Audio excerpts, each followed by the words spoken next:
কে বলে মানুষ মরে, আমি বুঝলাম না ব্যাপার।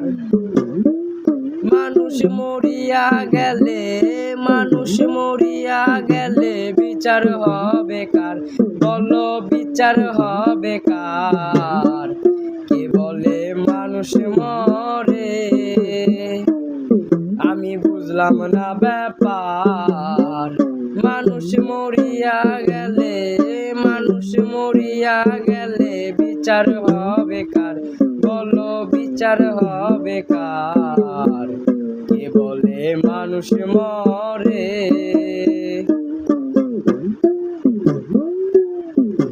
পঞ্চ আত্মা পঞ্চরূপে হিসাবেতে দেখতে পাই, আবার একেতে হয় দুয়ের সমান। পরমাত্মার মরণ নাই, পরমাত্মার মরণ নাই।